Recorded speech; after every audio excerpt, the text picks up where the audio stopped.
You're listening to The Flickcast, a pop culture podcast about stuff nerds love. I am Chris Ulrich. Joe is off again this week, but I've asked Digital Trends' own Rick Marshall to come back to talk about all this sweet Marvel and Star Wars news, the HBOMax Warner Brothers deal, and some of the best 2020 picks, and a bunch of other stuff. Rick, man, thanks a lot for coming back. I appreciate it.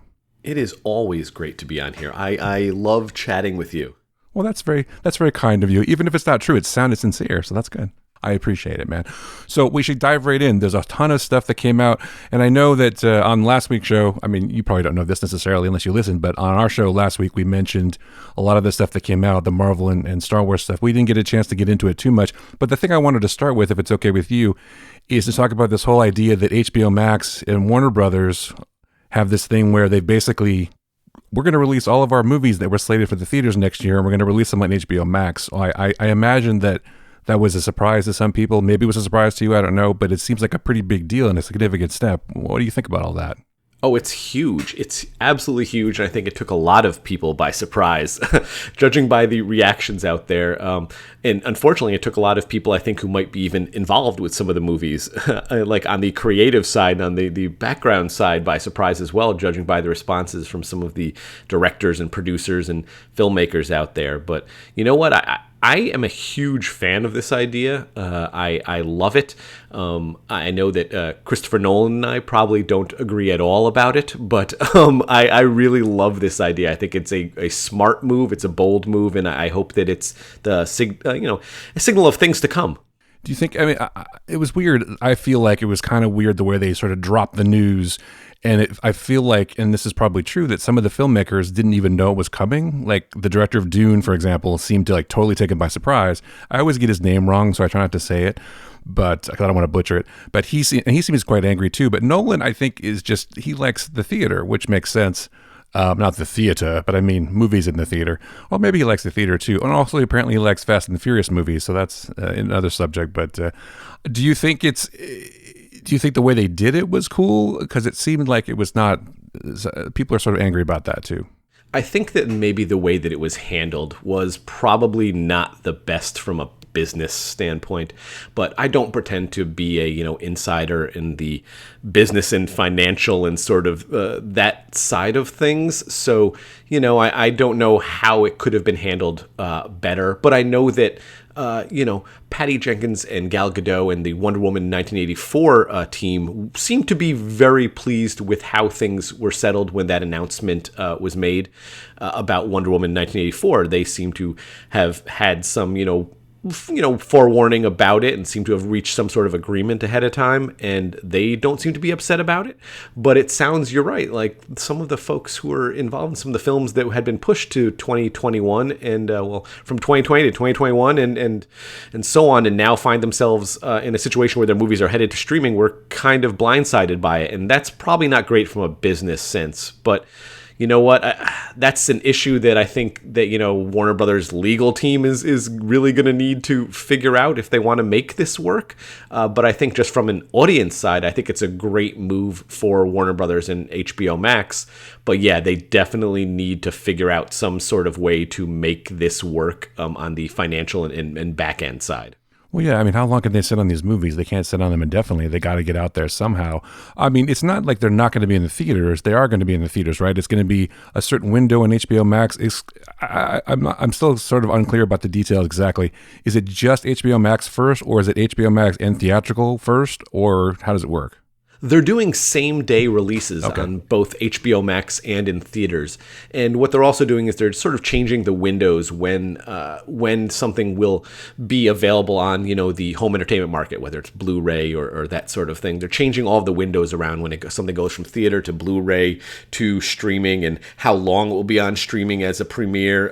All of that still seems to be getting settled out. But, like you said, they're still going to be in theaters. And I wrote a column on this not too long ago, actually right after the news came out, just from having heard so many people complaining about how this was going to ruin the theater experience. This was the death knell for theaters. It was the worst possible thing that could ever happen to theaters as a whole, and it'll never be the same again. All this sort of terrible, terrible doom and gloom about the theater experience, where I actually thought that this was going to be a good thing for people who really value that theater experience, because In some ways, it's going to give people who might not go to the theater because of a variety of factors, whether they have, kids that probably aren't going to behave, or they really aren't that into the movie and would rather be sitting around, on their phones or, texting or that sort of stuff, and be perfectly happy to watch a movie at home. Those people will watch the movie at home, while the people who really value the theater experience will be going to the theater to see it. And I think that's a win. Yeah, I kind of think so too. I mean, even if it wasn't for, obviously this wouldn't have happened. I say obviously, but it most likely wouldn't have happened if it wasn't for COVID, I'm sure. But now that it's happened, I wonder if other companies are going to follow suit. Like, I keep waiting for Disney to say, okay, fine, here's Black Widow on Disney Plus, but they haven't done it yet. I wonder why. Do you have any idea why that is? I think that Disney just has a little bit more to sort of play with in that area. They have that Premier Access sort of option that they did with Mulan. But you know what? I think Disney also has the luxury of saying, well, Black Widow doesn't, nothing is depending on Black Widow to come out in terms of the Marvel timeline. It's really kind of its own creature, even though it is in the MCU. So they can kind of sit on that and put it into theaters. And they also have such a wide range of movies. It's not just like straight to video or straight to streaming and then the big budget ones. They have a big range of films in between there that they can also keep testing the waters with by going on streaming with and releasing on streaming. And I don't think they're in any rush to really put everything that was planned for theaters right out into streaming. And also, as we were talking about earlier, they have so much planned in the near future that it would just start getting crowded. Yeah, they have a huge slate, and we're going to get to that in a second, I'm sure. But I guess the other thing that I was wondering, and I don't know if this is true or not, have you seen Wonder Woman? Because I have not. But I've heard a lot of negative things about it. Like, it's not really, like, I've heard the term, someone said a quote was a muddled mess or whatever. So the only thing I was wondering when I hear something like that, and it could be true, it could not be true, obviously, but is Warner Brothers maybe nervous about some of their theatrical possibilities this year, and maybe they're trying to, I don't know, dump off some of the duds onto HBO Max? I don't know.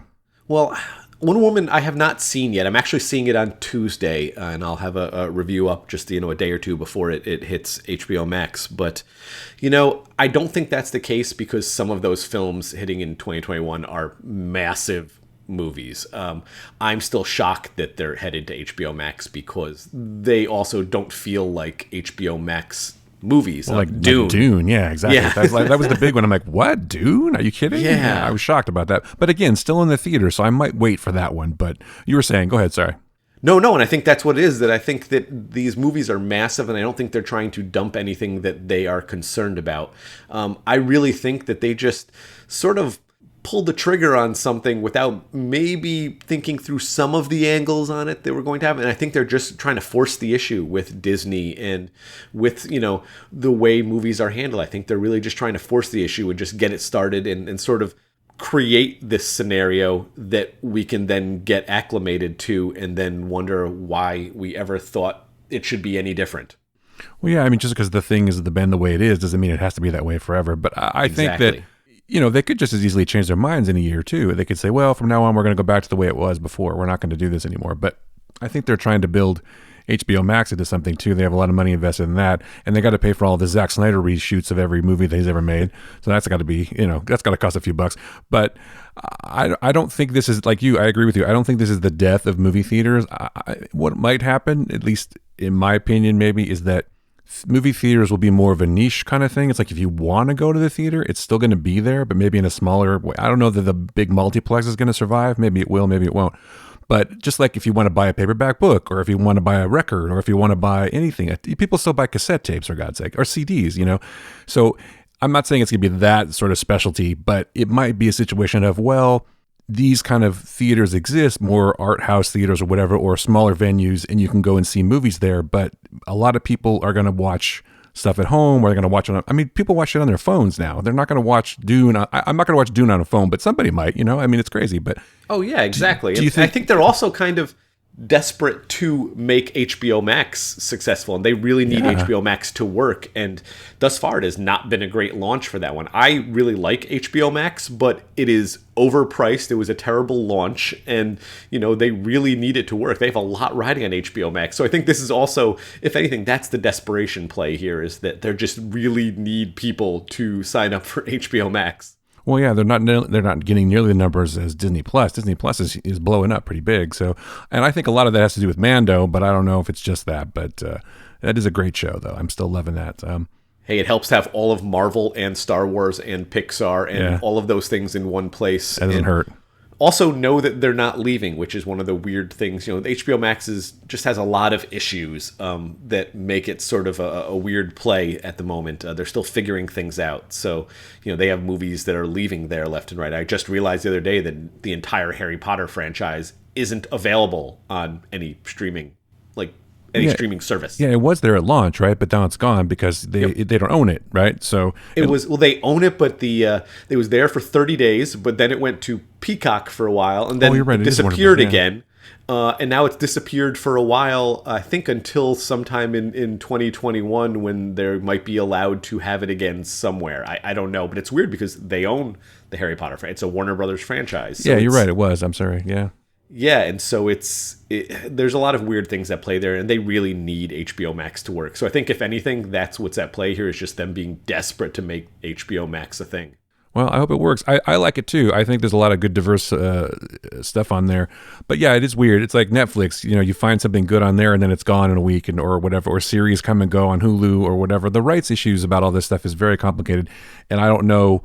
I wouldn't say that I'm an expert at it by any means. So it's just stuff shows up and then it disappears. But that's weird about Harry Potter. Yeah, I remember seeing it as a big deal. Like, oh, we have this now, and now it's gone. I mean, we own the movie, so it's not like at the end of the world, but. It's just, yeah, it's very strange. So, but you're right. I think you're right. I think they just want to make it work, and it needs to be successful. Otherwise, it's a big problem. But the other thing that people were speculating about, and then we can move on from this, but is that Warner Brothers corporate parent AT&T is more about the bottom line than anything else, and they're just like, okay, this is a drain on our resources on our balance sheet. So this stuff's got to get out there. So we don't really care. We're just dumping it. So that's the other thing I was thinking too, or that's what I heard that people were saying. So some people were saying that, Rick.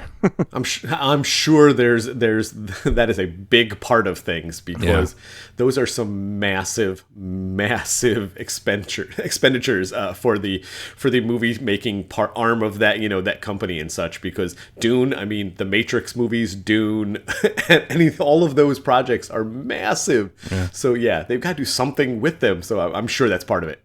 Yeah, I feel like that was a big part of it. But again, we're not going to try to explain the business machinations of AT&T, Time Warner, and whatever. But I feel like the bottom line is still the bottom line in any business. So I feel like that's a big factor. So all right, well, speaking of Disney and their massive slate of things, so I can't even keep track of all the Marvel and Disney Star Wars stuff that was announced. It's just, it was just weird to me in some ways. It was almost surreal. It's like, oh, here's this show, here's this show, here's this show, oh, here's some movies, here's this stuff, here's this stuff. I mean, it's like there was so much stuff they threw against the wall almost. Like, here, we have all kinds of things. Look at this. So after seeing all the things that were announced, what do you feel like is going to be the most interesting thing, and what are you most excited for? Oh gosh, there's so much. It's so hard to even keep track of them. That night, I had, you know, known that this presentation was going on, and you know, had volunteered, hey, you know, I'll make sure to write something up about it, expecting there to be one or two announcements, maybe a trailer, that sort of thing. And it was like, no, I don't need any help. I'll just handle it myself. I'll write up whatever, you know, they announce. You know, it's probably just gonna be one or two things. And then, you know, an hour and a half into it, I'm like, I can't even keep up with any of this. There's too many things. It's like it was like a mini Comic-Con's worth of announcements in, you know, a 2-hour presentation, which it just blew me away. So yeah, there's just so much. All the Star Wars stuff looks amazing. I'm really excited about the Ahsoka spinoff. I'm really, really excited about that, especially because my family and I are going through Clone Wars and Rebels again here. And so it's fresh in my mind, and really excited about seeing her in Mandalorian, and really excited to see what happens there. And I'm also really excited to see this Patty Jenkins Star Wars movie. I think she's an amazing director. So that's really huge. I also am really excited about this Acolyte series by the Russian Doll creator there. I'm sort of intrigued by this one. I like the idea that, as they said, that it was taking place at some point during the High Republic era, which is way before even the prequel trilogy. And I think that's a really cool time period in the Star Wars timeline that hasn't been explored much outside of like the expanded universe stuff. So I think it'll be really cool to have that area of the Star Wars timeline sort of, blown up and looked at, because that was a point before before we saw the Jedis in the movies. And I think that'll be really interesting to see them when they were like at the height of being like the galactic peacekeepers that we knew them to be. Like when they were fighting, when the Sith wasn't really a thing and they were just sort of going around being peacekeepers. Yeah, that looked interesting. I was just wondering, the thing that struck me is kind of strange. I mean, there's a lot of things that struck me as kind of strange, but that all of this happened at an investors conference, right? So I feel like, or an investors call, or whatever you want to call it. So I feel like some of it had to do with the idea that, oh, look, everything's fine. We're still in business. Look at all these great products we're going to have. So you don't have to worry, investors. We're going to make the, But I don't know what I'm most excited about. I think the Patty Jenkins thing is going to be great, because I think she's great, like you said. I did like Ahsoka. I thought she was a really interesting character. I haven't watched the Clone Wars. I have to be honest and say I have not watched that. I know I have to, but I have not. But I thought she was really great on The Mandalorian. No spoilers. She's on The Mandalorian this season. And Rosario Dawson, I think, did a great job. So I'm looking forward to more of that, definitely. One question I had, though, that was weird to me, and I maybe you can help me figure it out, but the Obi-Wan Kenobi show, right? So Hayden Christensen coming back as Darth Vader. Isn't he in the suit at this point? Yeah. So I'm a bit perplexed by that. You are not alone in being a bit confused by how this is going to work. And I am too. Is it going to be flashbacks? Is it going to be Hayden Christensen, just sort of like all done up in the suit and occasionally takes off the helmet or something? I don't know how that's going to work either, because you're right. He should be in the suit at this point. So that is a big question. Well, I mean, they're not going to have him. Certainly, wouldn't have him come back just to be in the suit and do the voice like they're doing on Mando. Although, even, well, I don't know if I should spoil that. I'm sure people are caught up with Mandalorian. Are you caught up with Mandalorian? I am. Okay, so they even had him take off his helmet, right? So at some point, I mean, how many times can someone sneak up on him when he's in the meditation cube or whatever, and they see the helmet getting put on? I was like, oh, it's the back of his head. Oh my goodness. So yeah, it just seems weird to me. I gotta think it's gotta have some flashbacks, or maybe there are going to be a few scenes with him like all like burned and mauled and stuff and looking terrible. But I don't know. And what's in it for Hayden Christensen? Seriously, I mean, why is he doing it, do you think? To remind people that he was Anakin, I guess. I mean, I really don't know. I think it's really just somebody calls up and says, hey, you want to be Anakin Skywalker again? I suspect that he's probably going to say yes on that. Do you think he had a good time? Because I feel like I don't know. A lot of people who talk about his performances, and as well as I do, that people thought he wasn't very good in that movie. Or in those movies, that he was kind of annoying. Like, I don't know if he's Jake Lloyd level annoying or Jar Jar level annoying, but he was pretty annoying.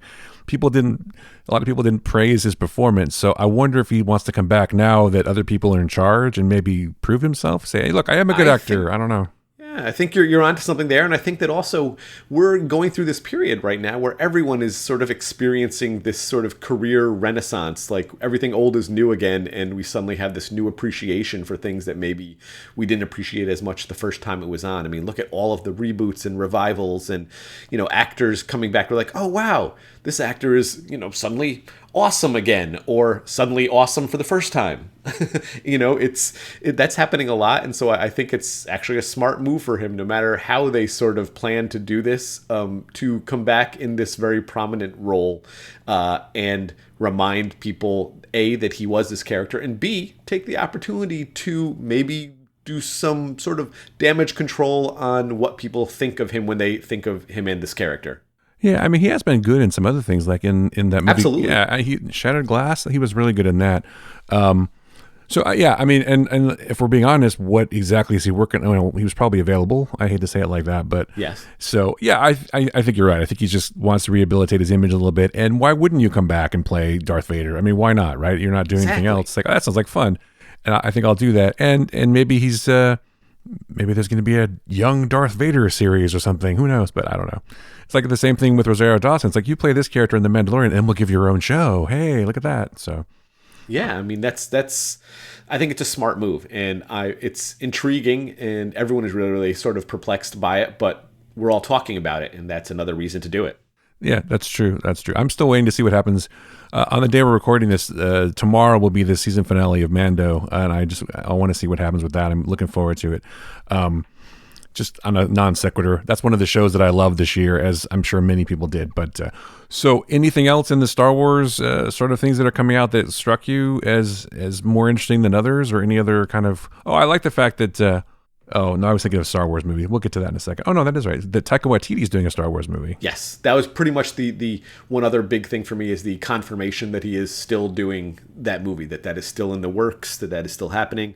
Because anything that he does, I am automatically a huge fan of. Yeah. I mean, the guy can do no wrong at this point. I've liked him since since his first things that he's been doing, and the guy can do no wrong, and I'm excited about him taking on Star Wars. Yeah, I think it's going to be awesome. I just Love and Thunder Star Wars. I think I'd be down with that. But yeah, I agree with you. I would watch anything of his. I think he's going to make a really interesting have a really interesting take on Star Wars. One thing I noticed, the conspicuous absence of any Rian Johnson Star Wars movies. Yes, I noticed the same thing, and I was wondering about that myself. But who knows? Lucasfilm is a mysterious creature, and that could either mean that they've dropped that, or it could mean that they're waiting to announce that and still finalizing things. And Lucasfilm tends to sort of not announce things until they have something concrete nailed down. I feel like so. I think that might be the case there. I don't know. I hope it happens, because I also really like Rian Johnson, so I'm looking forward to whatever he has planned. But Rick, he ruined Star Wars. Come on. Yeah, that's one I've never agreed with, and definitely gotten a lot of angry messages about. He's the worst, or he's the best. It's like it's very polarizing. Either you love that movie or you hated it. I mean, there's no so like weird. middle ground. I'm in the middle. Like, I'm definitely like in this middle ground, and so apparently everyone hates me. Like, it's not like, oh, you're in the middle ground, and so I guess we can all get along. It's no, you don't like it as much as I do, or you don't hate it as much as I do. You're absolutely wrong. You're wrong either way. You can't win. Yeah. Well, as we talked about last time when you were on the show, it's like there's a lot of people out there that just have opinions, and their opinion is absolute. And if you argue with them or have anything different, they don't like you. They're very, very mean about it a lot of times. And not just me, but that's a lot worse sometimes, which is unfortunate. But can't we just enjoy different things? What's wrong with that? But I guess it's not possible these days. So maybe it'll change. Hopefully things will get better in that way. I hope they do. But I hope they do too. Yeah. So nothing like that. And then also the Game of Thrones guys were supposed to do Star Wars, weren't they? Yeah, that one got axed a while ago. Yeah, okay. When they got a new deal. Oh, they went to Netflix, else. Right? Yes, that's what it was. It was the deal, and Netflix sort of like took over that. And to be honest, I mean, I am okay with that. I wasn't a huge Game of Thrones fan, huge fan of their work on that stuff, and I'm perfectly happy seeing them, use their talents, take their talents elsewhere, and sort of see what they have to do in other areas other than Star Wars. Because I kind of didn't want a Game of Thrones style Star Wars. I mean, I never read the books, but I really love the show. I don't know. I like that sword and sorcery stuff, which is probably why I still play D&D all these years later. But I love the show, and then it kind of went to shit. So I too had a bad taste in my mouth, and so I was happy. Yeah, I remember that now that they ended up going to Netflix. So I guess they wouldn't have announced anything. But I just thought it was weird that there was no Rian Johnson. But maybe he's out too. He and Kathleen Kennedy had friction apparently. But yes, so. And she's still there, but apparently she doesn't have friction with Jon Favreau or Dave Filoni, which is fine. So, or maybe she's just like, you guys do what you want to do, and it's working well, so I'm not going to have to bother you. So yeah, it's like printing money with those two. It kind of is right now, especially. Yeah. So the other thing that I found interesting is sort of turning away from Star Wars a little bit, but not 100% away, because it's Harrison Ford in Indiana Jones, in another Indiana Jones movie. So I thought that was kind of cool. Directed by James Mangold, which I like. So. He's wonderful. He's great. He's such a great pick for that too. I mean, he's really the perfect pick for an Indiana Jones movie, I think. And I'm a bit skeptical of how they bring Harrison Ford back and how they sort of pass that torch, which seems to be the case. But because it was handled so weirdly in Crystal Skull. But that was weird.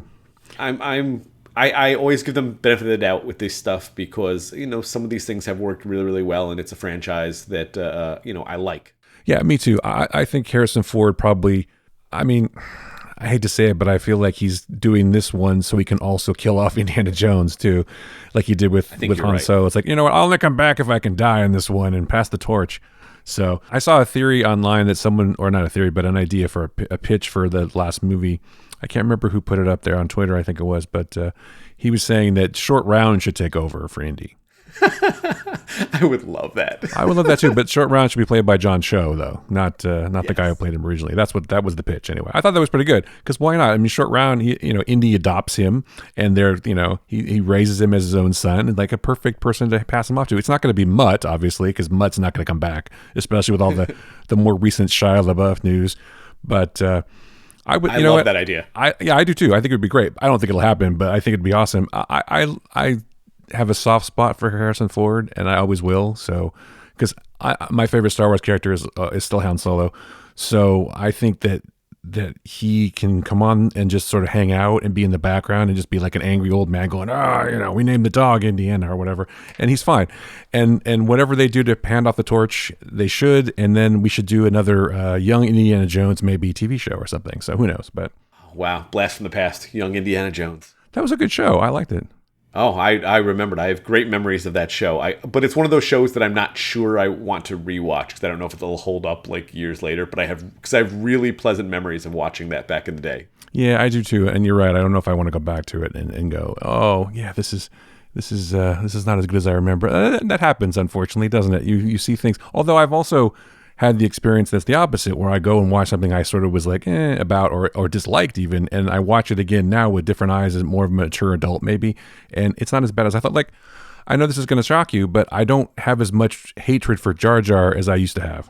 I just watched the prequel trilogy again not too long ago with my daughter for the first time, and Jar Jar annoys me just as much now as he did then. However, my daughter loved the prequels. Like, she thought he was the most hilarious character. She loved him. And anytime it's come up where we've sort of on the side, my wife and I have joked about, made a Jar Jar joke or something like that, she has been so confused by this. It's like, why wouldn't you like him? He was hilarious. Like, it just doesn't register that there's any reason whatsoever to have any negative feelings about Jar Jar. He was clearly such a important and positive part of those movies in her mind. And so that has sort of softened my appraisal of the films a bit, and also, prompted me to rethink things a little bit, and like, hey, did these movies clearly worked for kids and for younger viewers, and maybe that was the idea all along.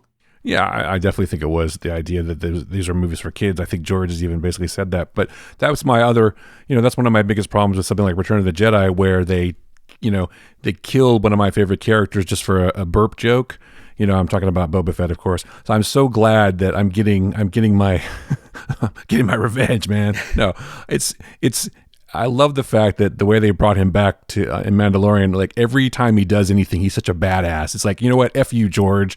Look, this is what he's supposed to be like. Like, he blows ships up and he like comes out swinging his gaffy stick and beats the crap out of people. I mean, he's a full-on badass. And that's the way the character was supposed to be in the movie. And you killed him for a burp joke. It was just like the dumbest thing. I can remember watching it going, what? And that wasn't even the first burp joke in the movie. Like, there's a scene when R2 and C-3PO go into Jabba's palace, and it like pans over, and there's a creature sitting there, and it like eats a bug, and it goes, ugh, and I'm like, what am I watching? This is Star Wars? Because I don't remember that I don't remember there being any fart and burp jokes in Empire Strikes Back. So I don't know. It was just a bad time for me when in the late 80s, I guess. But well, you definitely need to sit down and watch Clone Wars, because Boba Fett, no spoilers, but Boba Fett does play a recurring role in that series, and you get to see a lot of Boba Fett's early life. Oh, good. And prior to Empire and all of that, and he's a very interesting character in it. Well, we've seen some of his early life, of course, in the prequel trilogy, where he's holding the head of his dead father. Right. Other than that, how much do you need to know? Oh, it gets, yes. See, that's a dark beginning, and it just keeps getting darker. But you also, see how he sort of came to be a respected and learned how to be a bounty hunter, which is really, really interesting. And so I highly recommend it. That's been one of it's something I want to watch. Highlights of it. I just haven't had a chance. I don't know why. I guess because I started watching it, I was like, this animation is terrible, and I was I am not a fan of the animation. I was thrown off by it, and that kind of just turned me off. But I'll give it another chance for sure. I did write something. I will tell you, I did write actually just recently this week. I think published a sort of roundup of the exact episodes to watch if of Clone Wars and Rebels if you really only want to see the stuff that has to do with like the big characters and concepts in The Mandalorian. Oh. So that is over at Digital Trends. Is there a cheat sheet? That's what I need. It's I just went through and did them right in order. These are the episodes to watch and gave a short breakdown of what sort of is in each one that's in these episodes, why you would want to watch them. If you have an interest in this, here's an episode that you would want to watch. Like here's some early adventures of Boba Fett. Here's the first sign of the Darksaber. Here's some stuff about Mandalore if you want to learn what was going on with Mandalore, all that stuff, and sort of isolated those because the shows, it's 200 plus episodes between those two shows, and it's a lot to go through. But if you just want the stuff that has to do with the Mandalorian, I took me a long time to write, so feel free to go through that and just pick out those episodes. Well, that's good to know. I think that might be useful. Although as much as I might want to do that, I feel like I should just watch the whole thing. I don't know why. I'm also somebody who watches all the credits of shows too, because I'm that guy. So I'm like, oh, we have to have respect for the crew. So I sit there and watch the credits. My son does that too, which is nice. He's like, we have to watch the credits. I'm like, oh, yes, we do, son. Good job.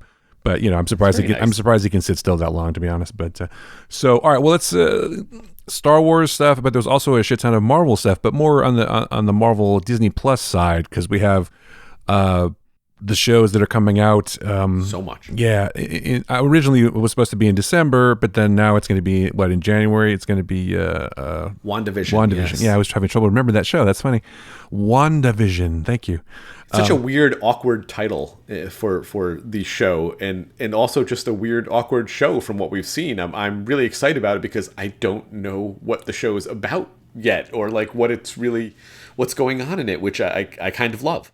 Well, I mean, I've seen a lot of people have theories on the interwebs, of course, that she's, changing the fabric of space-time and creating the mutants. I mean, because in the comics, she destroys the mutants. Yeah, so it's like, it's one of those things where a lot of things are happening that helps to sort of propel the multiverse of madness. It creates that kind of thing. And it just, I don't know. I think it looks awesome. I don't care. I kind of don't care what it's about. I'm in for that. And the same thing with Falcon and Winter Soldier. When you're watching Winter Soldier, you're thinking, oh, Bucky's a cool character and Winter Soldier's cool and Falcon's a cool character, but do I want a show about them? Do I like them that much? But I do. It turns out that I do, but I think it's also partially because I miss Captain America. So, and I really liked their buddy relationship that we got to see, and especially in Civil War.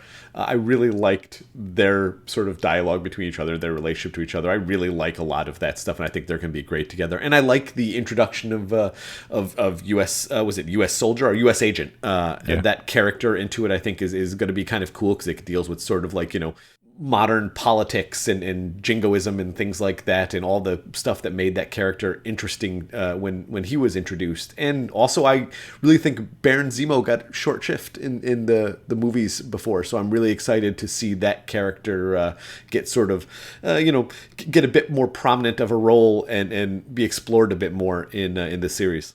Yeah, I think that's cool. And I'm glad that people are willing to, like actors are willing to come back and do this kind of stuff. Because, I mean, Daniel Bruhl is not a huge name, but he's like a huge name in some countries for sure. Yeah. And he's like, maybe he enjoyed working on the Marvel things. And I'm sure it pays okay too. But yeah, I would watch Falcon and Winter Soldier. You're right, though. Their sort of camaraderie and banter in Civil War, especially. I don't know why, but that scene where they're both in the Volkswagen when Cap finally gets a kiss with what's her face, and they look over and they're like nodding, going, "Yeah, Cap, good job." So they're just funny, and like half of that was probably improvised, but they have good chemistry, I think, and I like the show. I think it's going to be cool. I mean, I can't say I like the show yet, but I think it's going to be cool.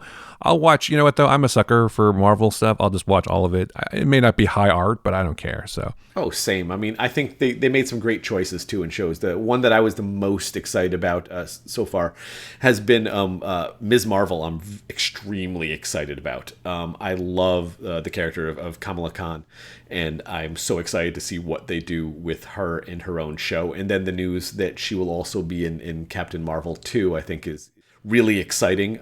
I just love that character.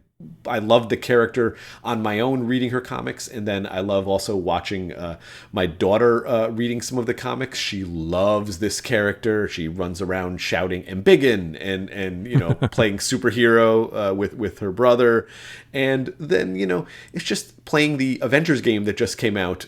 She was my favorite part of that Avengers game that was just recently released, and so there's so much right now that makes her such a really interesting character that I'm really excited about that series in particular. Yeah, we played the Lego Star Wars or the Lego Marvel games a lot, and she's a good character to play in those too. I don't think I've read any of the comics, but yeah, I think that I'm going to trust in sort of the higher ups like Kevin Feige and whatever. They seem to be doing a good job.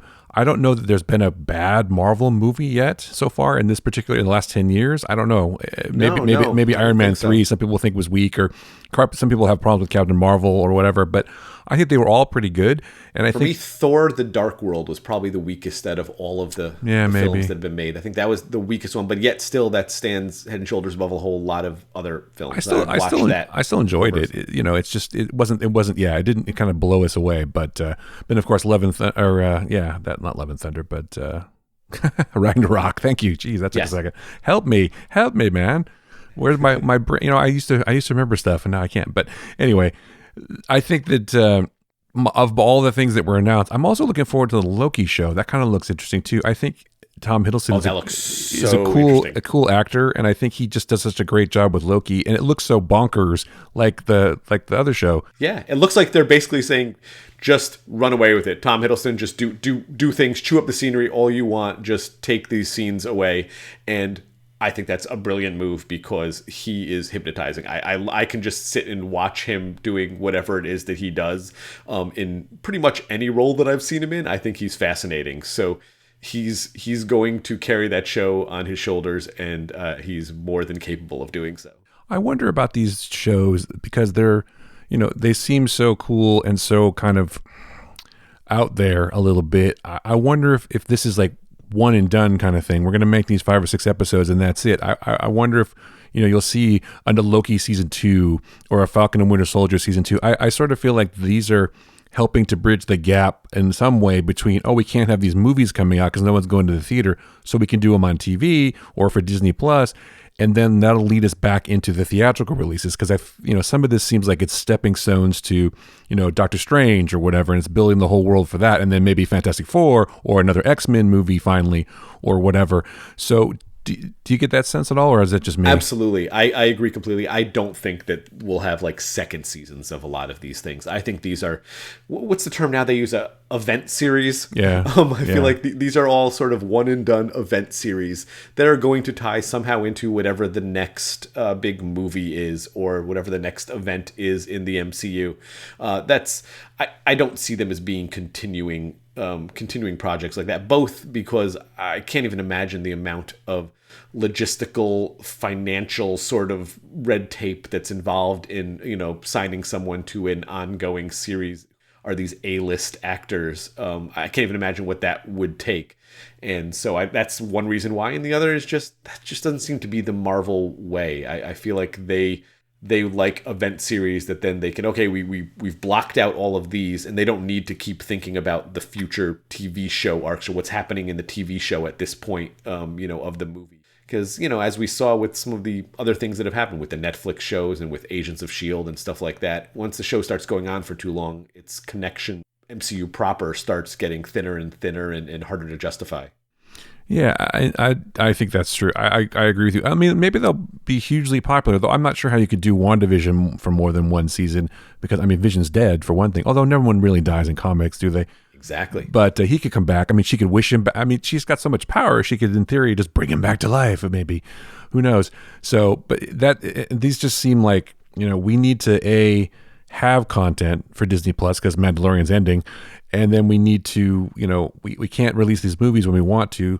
So here's some stuff. I don't know that they're going to sacrifice quality for that. It's not just that they're throwing them away. I think they're going to make them, as good as they can. But I mean, I think there'll also be springboards to the movies too. Things like She-Hulk and, and as they've already planned out with Ms. Marvel, like they're going to have, Kamala Khan in the Captain Marvel 2, and with She-Hulk, I mean, that's totally setting up, that character to then, be in her own movies. And I think this is sort of, product testing with some of the characters and the live action versions of these characters and such. So I think it's a smart move by them. And again, that's why they have, they've earned the amount of sort of respect we give them because they've done such a great job of it. Yeah, they get the benefit of the doubt at this point. So that's what I was saying about Feige and stuff, trusting him to do the right thing. Man, a lot of it rests on one dude, though, it seems like. Right. What if something happens to him? Yeah, exactly. Like, I can't imagine. Like Steve Jobs, Steve Jobs, Apple went to shit after that. So it's like. It's weird. And as we've seen how important that is when you sort of hand it to the wrong people or hand it to people who can't really handle this stuff, as we've seen with sort of, the DC extended universe stuff. Sometimes it just doesn't work. You really need the right type of person to be in that position. And wow, Kevin Feige. Yeah, he really seems to get what. I mean, you could criticize the Marvel movies in some ways, and people do, but it's like he really seems to get what fans, I think, are looking for. And the fan service is there for sure, but it's not like pounding you over the head with it. But it's enough where people go, oh yeah, like I don't know about you, but I got a little misty when Cap says Avengers Assemble for the first time. I'm like, holy shit, he finally did it. In fact, I just got to chill right now. I mean, that makes me sound like a huge nerd, but it was so cool. You're absolutely correct. And what he also does is he's done a great job of putting these into the mainstream. I mean, we live in a world right now where like older relatives of mine who have never read a comic before in their lives know who Rocket Raccoon is. Yeah. Like that's so amazing to me. They know who Star-Lord is, and they know of the Guardians of the Galaxy and Captain Marvel and things like that. All of these characters who, were not A-list characters when I was reading comics and things. And that's the magic of what Kevin Feige has done, and that's what's really amazing about it, is he has found a way to make the Marvel Universe the most mainstream, accessible universe possible without losing any of the sort of like fan appeal that it has. And that's a tricky thing to balance. Yeah, it definitely is. I mean, I got to be honest, I think a lot of it has to do with casting, because when I remember, I don't know if you were, I was at New York Comic Con, and I've told this story before, but the first time they showed any footage from the first Iron Man movie, and so I sort of snuck in there and was like in the back watching it. And they showed the opening sequence with Tony Stark, Robert Downey Jr. is like, I want to introduce you to the Patriot missile or whatever. And that's how Dad did it. And that's how America does it, that whole speech. And I'm like, fuck, that is Tony Stark. That is brilliant casting. And he nailed it from like day one. And I'm like, they're starting with Iron Man? That's kind of an obscure sort of, I don't want to say second tier character, but it's not like, it's the big characters necessarily. And now Captain America, that's interesting. That's not the character I would have. I mean, Spider-Man is a Marvel character, the X-Men, but they couldn't own any of those, obviously. And they just nailed it from that moment. And I think Iron Man set the tone for all the movies coming after that. And you got to give Jon Favreau a huge amount of credit for that, because he helped start that whole thing. And Feige was just smart enough to go, here's what we're going to do. And they've kind of stuck to it. It's like they have the action, they have the drama, but then it's kind of funny too. Yeah, it's not super dark and serious. They bring in, they give them some amount of leeway to have sort of put their own stamp on things, but it also doesn't vary really far away from the center of the tone that the MCU keeps, which I think is another just amazing balancing act. Or it goes even farther, like in Ragnarok, which people were like, well, it's the third Thor movie. It's like, the last one wasn't very good. Well, go nuts. and they end up making the best one, and one of the best Marvel movies totally made so far. Yeah, I love that movie. I cannot imagine. I just don't know why it was so good. And I was sort of skeptical about Guardians of the Galaxy too. I was like, really, Guardians of the Galaxy is going to be a movie? And man, that was so good too. Yeah. So the sort of weird kind of obscure quirky characters in that just totally blew me away. I mean, James Gunn did a great job, let's be honest, but Taika, man, that freaking Ragnarok was so funny and so good. And it's been surprising. Like, years ago, I was one of the first to say, that's a brilliant combination when you mix, Kenneth Branagh doing Thor. That's perfect. The Shakespearean elements and this and that.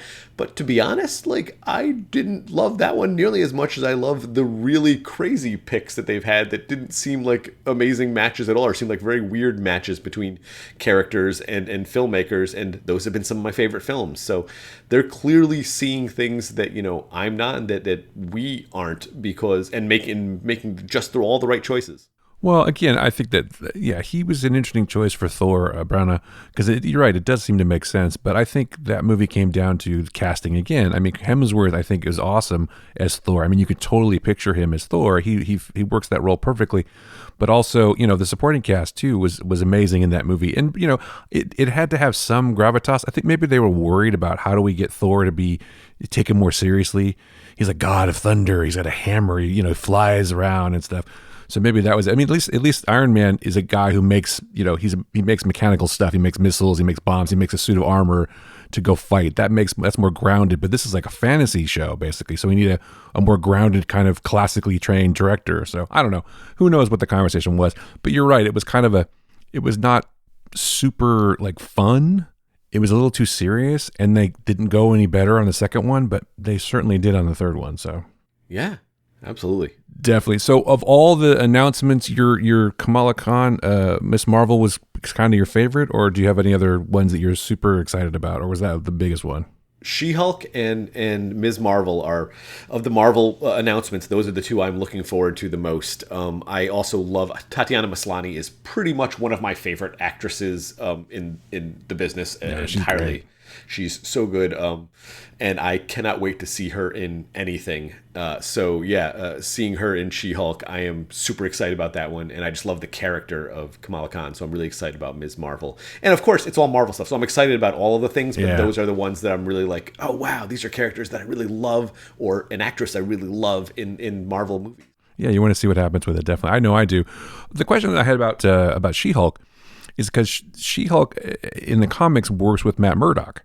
And they travel. They kind of travel in the same circles too, because they're both in the law and whatever. I would love to see, and I know this has been talked about before. People are like, "Oh, what character would you like to see come back from the Netflix shows?" I would like to see Charlie Cox play Daredevil again. Oh yeah, he was great as Daredevil. It'd be wonderful to see him in. I don't know if they'll make that happen or not. I think it's entirely possible. I don't rule anything out with Disney these days, and I'm sure he would love to continue on as the character. But I think it's also would be kind of weird in some ways because She-Hulk, the story, from what I understand, is a bit more comedic. It's a bit funnier. At least it was in some of its most popular comic story arcs, and that seems to be what they're basing the show on. Is Jennifer Walters, She-Hulk, defending superpowered, people in court, and investigating or working on these superpowered cases. And given how gritty and dark Daredevil was, I think that would be a bit of a shift. But also that could make for its own type of comedy, like She-Hulk dealing with this sort of overly gritty, angsty Matt Murdock might be really funny. It could be, and that's if anyone can find a tone or a balance between those things, it would probably be the Feige and the guys and girls at Marvel. I said guys and girls, and the team at Marvel. They could figure it out. So I think they could figure it out anyway. But I just like the fact that he did such a great job. Charlie Cox. I mean, I think that all of those shows are pretty good, but I think the Daredevil was the best, and of course, the first season of Jessica Jones was also a great season of TV. That was an excellent series, with a great villain too. I would like to see her come back too, but you're right, it probably won't happen. But you can't rule anything out. I just, it's one of those things where like, oh, I want Firefly to come back. It's not coming back, man. It's not going to happen. But you can still have hope, right? Don't take away all the hope. Exactly. So speaking of hope, I mean, as we both will say, of course, 2020 was kind of a real pain in the ass of a year, but there were some highlights and some good things about it too, right? I mean, you had, at least for me, there was some shows and some things that I would consider, not necessarily if they're not the best of 2020, but they're things that were highlights and things I look forward to watching. So can we talk a little bit about some of your favorites and sort of we can say best of, but do you have any best of picks for 2020? Well, I'd say on the TV side, I just actually was talking about this as we were sort of rounding up our sort of favorites of 2020 in some other conversations I'm having. For TV shows, I honestly, it wasn't even just a 2020 thing. Lovecraft Country was one of my favorite shows of recent years. Like, I love it just as much, if not more, than Watchmen. It's crazy that it's been 2 HBO shows right in a row for me being some of my favorite shows of the year. But Lovecraft Country on HBO is one of the best TV shows I've seen in a long time. And I can't say enough good things about it. When I was watching one of the episodes, I was like, well, this guy could be Indiana Jones. That's interesting. Yeah. I was watching the episode. You know what the episode I'm talking about when they're, I won't spoil it in case people haven't seen it, but there's an episode that definitely has an Indiana Jones vibe, right? And I'm like, he could totally be Indiana Jones. Yeah. I could see that. Or she could be Indiana Jones. That would be awesome too. I would love that entire cast. Yeah, oh my God, the show is so good, and it intersects so many things that I love, like, you know, political whatever, and social commentary, and drama, and action, and magic, and monsters, and all kinds of weird shit. It's just a weird show, which I totally dig that. But yeah, that is definitely on my list of great shows. And you mentioned Watchmen too. That wasn't this year, was it? No, that was last year. I just find it amazing that like HBO really just hit it out of the park like 2 years in a row with these shows that became such a focal point for conversation, such huge conversation around both of these shows, for not exactly the same reasons, but similar reasons in terms of them hitting at just the right point with things that are going on in culture, in society, in the U.S., both of these landed at just the right time where the topics they address feel particularly resonant, even though one is set in in an alternate future and the other one is set in the past.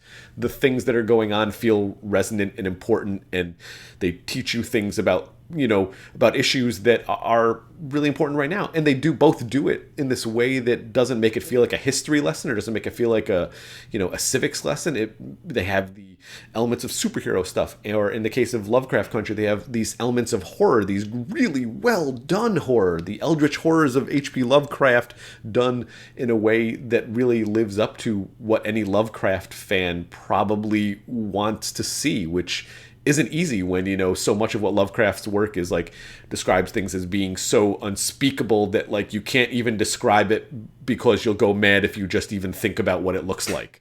It's just lazy writing. I can't describe. I'm not going to bother describing it. It's just terrible. Yeah.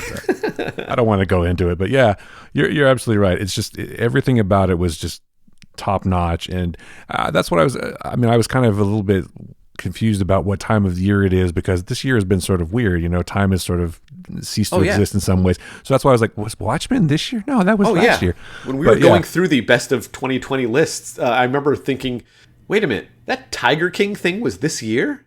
That feels like ages ago, like when everybody was talking about that Tiger King show. It does feel like ages ago. It could have been like February or something. Who knows? But it's like, yeah man, I don't know what's happening. Yeah, that is definitely on my list of things. And another show that I want to mention, I don't know if you watched it or not, but is it's on Apple TV Plus. But Ted Lasso. I have not seen it, and I want to see it because everyone tells me it is exactly the show that I would love and that I need in my life right now, and that is the perfect sort of show to watch. And I have not seen it because I do not have Apple TV Plus. I really need to see that show.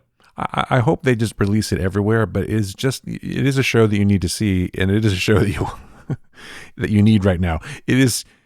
It's hard to describe it. It's like it's a show about a guy who goes to England to coach a football team, and I'm like, why would I be interested in that? And then from like the first moment watching it, I was just like mesmerized. Jason Sudeikis is like I've never seen him this way before in a TV show or a movie, and it's just the whole thing is just so well done. Everyone feels so real, and the situations they're having feel so real, and the solutions they come up with are like, wow, yeah, I could totally see that. And it's such a positive, I don't want to use the word uplifting because that sounds kind of cliche, but it's an uplifting show, and it makes you think, and it makes you question, like, what do I really care about? What are my values? What, is this important or is this important? I mean, it's, I don't know how they did it exactly. It is just so moving, I guess is the word. That's exactly what I've heard about it in so many, in so many ways. And I've heard it's really like the show that people need to see. So yeah, I have not had a chance to see that one, and I wish I did. Well, I hope you do, because I think that I do. I mean, in all sincerity, I think you would enjoy it. So I just can't, I can't get enough. I can't say enough good things about it. It's that good. I feel the same way about that as I feel about something like Enola Holmes on Netflix, which I thought was an amazing movie. I thought she was great. Did you watch Enola Holmes? Yes, I really enjoyed it. I thought it was wonderful. I thought Millie Bobby Brown was so good in it and was just fun, and just she did so much with just like a look sometimes in it that just made me laugh. I think on the movie side, I think one of the movies that a lot of people I don't think a lot of people saw, which really got me this year and I really enjoyed, was The Vast of Night on Amazon.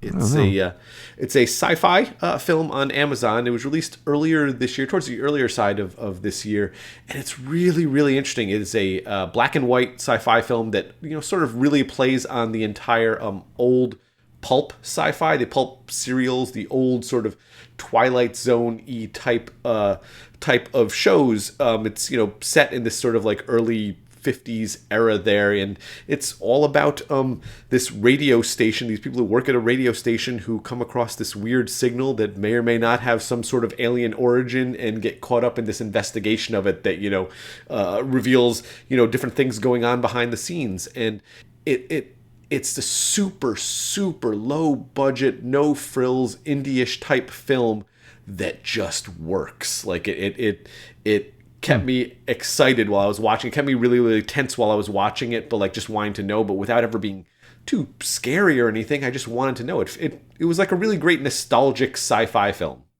That sounds cool. I got to check that out. I've not seen Yeah, it's called that. The Vast of Night. It's wonderful. It had been recommended to me by some sci-fi fans I know who really love good sci-fi, and when they knew that I did as well, they said, "Oh, check this out. You'll enjoy it. We don't want to say too much about it." And they gave me pretty much the same description I just gave you, and it definitely lived up to it. And it's something you want to talk about afterwards. After you finish watching it, you just want to talk to somebody who's seen it. It sounds cool. Yeah, it's weird you say on the movie side, it's like I don't remember the last movie I saw in a theater. So when you're talking about movies, it's movies online, right? Or it's Netflix movies, or it's right. Whatever. So I don't even remember the last movie I saw. What was it? I wonder. Yeah, it's weird to think about too. Like remember Birds of Prey? That was this year. Like it just blows my mind that was this year. That could have been one of the last movies I saw in the theater, actually, but I don't remember. I don't remember what it was, and that's funny because I used to go to the movies at least once or twice a month, at least, maybe more than that, 3 times a month, 4 times a month, even 5 times a month. I was definitely going once a week, if not more than that, most weeks, yeah, and then sort of not at all, and then not at all, yeah, kind of fed apart. But one movie I did get to see in the theater is actually, did I see it in the theater? I think I did. Was the Lee Whannell's Invisible Man? Oh, yes. I have not watched it yet. I meant to watch it for Halloween. For the Halloween season, I've heard nothing but great things about it. But it's made a lot of people I know, it's made a lot of their best of 2020 lists. I need to check it out. I've heard nothing but great things about it. It is so clever. It's like you think, oh, another Invisible Man movie. Been there, done that, seen it. And it is so clever the way they do it. And Elizabeth Moss, of course, is amazing in the movie, as she is in pretty much everything. But it's suspenseful and scary, and I don't want to say it's like a horror movie because it's not like copious amounts of blood and whatever. It's just not like that. But it's just, I think in a way it's almost more scary because of the suspense, but the stuff they don't show, especially because the guy's invisible, and there's some really good twists, and it's such a well done movie. And a lot of the effects are, seem more practical, and I like that kind of thing. And the director keeps making all these really interesting movies too, which I appreciate. So, yeah, what was it that he what other ones has he done? Because I know I like Upgrade. Yes, yeah, that was great too. I like that a lot. Yeah, he is a fantastic filmmaker. He's one of those filmmakers where you'll watch movies just because his name is on them. There are a few like that for me too, and I need to see Invisible Man. I've heard nothing but great things about it. It's sort of this gaping sort of hole in my 2020 sort of movie TV watching for this year. Well, that's okay. It's available on streaming, I'm sure. Yes, it is. It's on HBOMax. I've been meaning to watch. It's literally in my queue to watch. It's so weird to think though that it's like when you're people I imagine are voting for like Academy Awards or whatever. It's like I saw a movie in January, but I'll never remember it. So it's only a movie I saw in December that I remember. But I know I saw that in the theater. I'm pretty sure I did. But I could have just easily have seen it on video too. I don't really remember. But I'm not sure what day it is now. It's Thursday, I think, but I don't really know. Any other kind of any movies that you liked? Well, Vast of Night was a big one for me. I really, really loved that one. It stuck out to me. On Netflix, The Five Bloods, great, the Spike Lee film. Yeah. I think that's going to do very well in award season. I'm just watching it and going, oh, this is definitely going to win some. This is definitely going to do well in award season. It's one of those movies you watch and you just know that it's great performances, powerful message, and it's going to do well. I recommend that to anyone who has a chance to check that one out. And, there's been some other good shows that we have watched as well here that I've really enjoyed. I really enjoyed, for anyone who's interested in this type of thing, the HBO miniseries, The Vow, as well as the Stars one about the same thing, Seduced, all about that Nexium cult, which was of particular interest to me because most of these things are set around where I live. They were in this region of New York where I live, and so a lot of these stories that are taking place and the things that are happening in it, I'm looking around, I know exactly where that is. I've been to that restaurant where they're filming right now. And so it was very bizarre to me to watch these two very well done documentaries about this very disturbing but fascinating thing that also happened that I completely wasn't aware of that was going on, around me here. In this region. And so you're not up on your local sex cults, is what you're saying? Apparently not. Apparently not. I bet that's okay. Yeah. It was all very interesting because, a lot of the local reporters and journalists that I know from this area were covering these things or had somehow involved in the coverage of this, and some of them even appear in the documentaries talking about them. But I had actually moved down to New York City, while during the early stages of all this going on, and sort of came back here. And when I was catching up with some of the, journalist friends of mine up here after reconnecting back up in this capital region, was like, hey, so what's been going on? Well, it's funny you ask. Yeah. And then to see all of these documentaries, which are really well done documentaries, both of them, it has been fascinating. It's a fascinating subject matter because it really shows you, especially resonant right now, because it sort of goes into how people would become part of a cult, what we see as a cult on the outside, but not realize that it's a cult when they're getting involved with it and being caught up in a certain, type of messaging that just gets hammered in and all the things that go along with being in a cult. And so it's very, very interesting to watch. That seems very topical right now. It's funny. Yes. And not in so many words, but, yes, it is. And it applies in a whole lot of other things, even besides what's going on right now. It's just really fascinating to see how one who might otherwise be a very independently thinking person could be caught up in these things. And documentaries do a very good job of exploring that sort of topic. Well, actually, when you started bringing that up, I thought you were going to say, I was really interested in this because I was a huge fan of Smallville, but, That's what blows my mind is I was a huge fan of Smallville. Me too. And the fact that, and I was a huge fan of Battlestar Galactica. And apparently, Nikki Klein and Alison Mack were both hanging out at, local restaurants and bars around my region. And I had no idea. Other people I know did, but I had no idea. That's your real regret, right? It's like, I didn't know. Yeah, I apparently probably dodged a bullet there because I would have been really excited to sit down and talk with them and, fanboy over Smallville. And next thing you know, I would have been in a cult. Yeah, you don't want to go into a cult, man. It doesn't sound like you seem like the kind of person who appreciates free will, and I am too. So I don't know that I'd want to do that, but it's been very interesting because I've run into a whole lot of people, including family members who were well aware of this group and were like, oh yeah, I got invited to go to one of their events one time, but I didn't go to it for this reason, for one reason or another. I'm like, wow, you lucked out. Everyone knew about this except for me.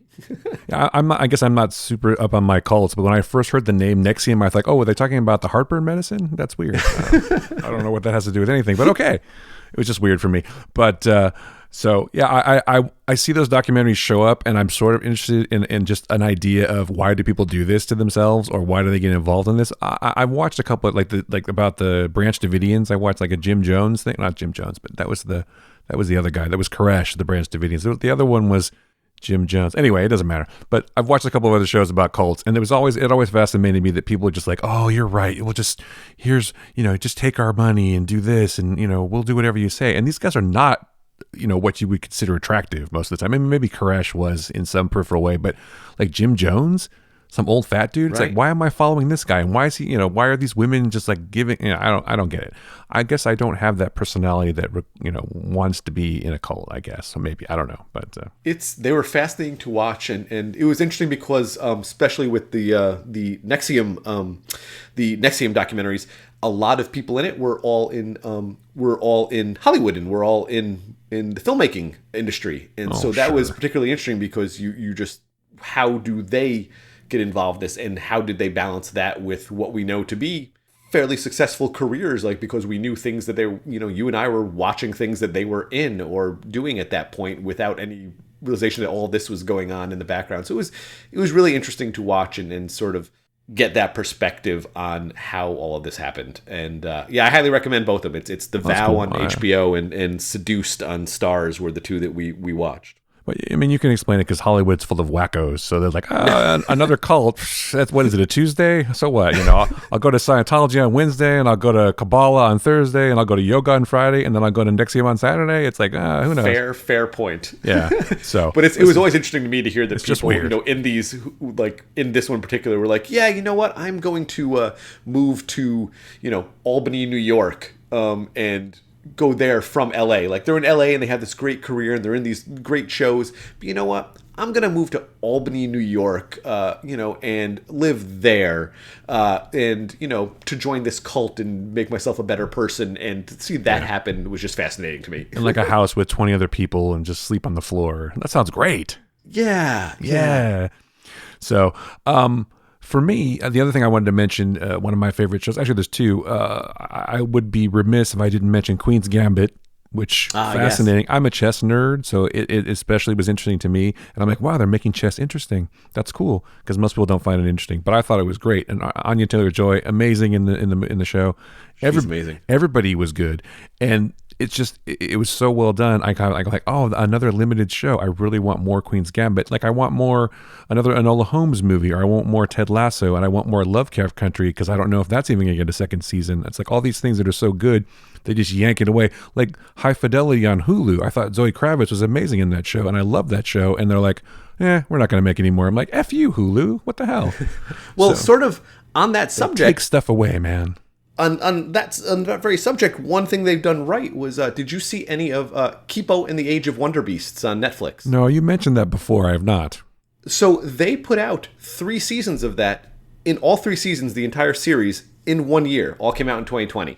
Well, there you go. It was amazing that they could actually do that. Like, they filmed, they sort of recorded all the voices and did all the animation. They got all of that done to come out all 3 seasons in 1 year, and they wrapped up the full series in 2020. And that just still blows my mind that happened. And it's such a great show. I highly recommend it. That was probably one of the highlights as well for me of the year in terms of movie and TV projects. But that's for kids though, right? It is. You can watch it with your kids, but it's also really, really entertaining. I was laughing throughout so much of it. The references that they make in it and the comedy that goes on it works just as well with kids as it does with adults. I was cracking up laughing watching it with my daughter, and she was laughing, and it was just a great time. The animation is wonderful as too, and the music is amazing. John Hodgman and RZA of Wu-Tang Clan rapping about the formation of the universe and the Big Bang is something you would never ever get anywhere else, and it's something to really see and hear in that show. Well, that does sound funny. I'm a fan of both of those people. You mentioned the show, or that last time you were on, it's on my list of things to watch. It's funny, you have, at least I do, I have a list of things I want to see, and I have books I want to read, and I have all these things, and I get through some of them, and I don't know if it's just because of 2020. It's like, I kind of get distracted, and then I sort of forget. I just feel like I'm not quite all there this year. I'm hoping that'll change, but maybe it's just, you get older and you get dumber. Who knows? But who knows? I just feel like the 2 read and 2 watch lists just keep getting longer. Well, I think that's it. Yeah, it's like you can't make any progress. So, any other sort of picks or anything like that? Anything that people need to go to, or are those some good ones? I mean, there are some good ones. If you have any more, that's cool. If you don't, that's okay too.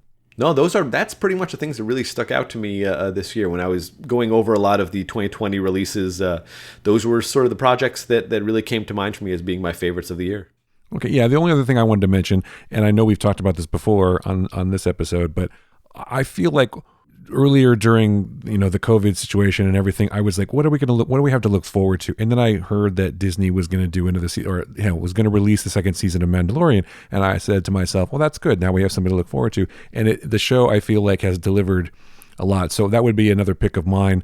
I mean, I'm sure everyone listening to the show has probably seen The Mandalorian, but it's just, I have to keep saying it, and how much I think that it's been a real, like a boon to everybody's spirits, at least the nerds anyway, have just been, embracing the show and enjoying the show. And it was a sort of a light every Friday. And also I felt that way about Lovecraft Country. It's one of those shows where I was like, oh, it's going to be coming on Sunday. I'm looking forward to it. It's something to look forward to. And I sort of feel that way about Star Trek Discovery this season too. I'm like, oh, I can't wait for another episode. So it's just those kind of things that were really fun to look forward to. Like I look forward to my Tuesday night Dungeons and Dragons game, which I know sounds silly, but to some people maybe, but it's just, those things are just a hint of normalcy in this kind of weird, turbulent, trying year that we've gone through.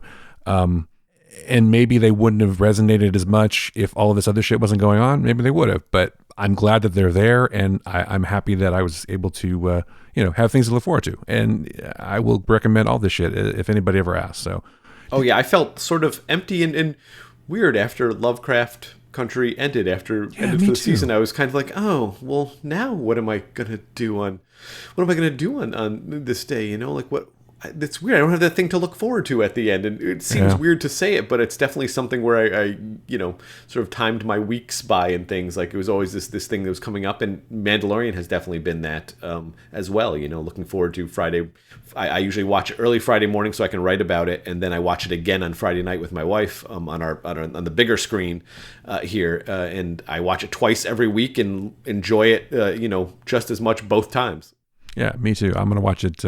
When it comes out in the morning, and then, watch it again with the kid. He's actually at 2 episodes behind because for some reason he kind of got sidetracked. But yeah, it's a fun show, and it's always nice to have things to look forward to. But you're right. That's funny you say that. On Sundays, I was like, oh, Sunday is Lovecraft night.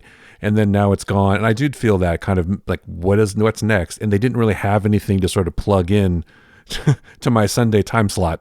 So I think that's when I found Ted Lasso, actually. Well, I need to find Ted Lasso as well. You do. I highly recommend it. So, all right. Well, that's a long episode, so I won't keep you anymore, Rick. I really appreciate you coming on and talking about all this stuff, and you seem to have a good handle on all the things that are coming out and all the things that came out this year, and I appreciate you talking about it. Oh, I appreciate coming on, and thank you for giving me someone to talk about movies and TV with, which is always nice, especially with everything else going on in the world right now. I think that's something that we could all, we can all benefit from is having someone to talk to about things like this. Exactly. So, all right, well, cool. We'll wrap it up there, and I'm Chris Ulrich, and that was the Flickcast. Thanks for listening.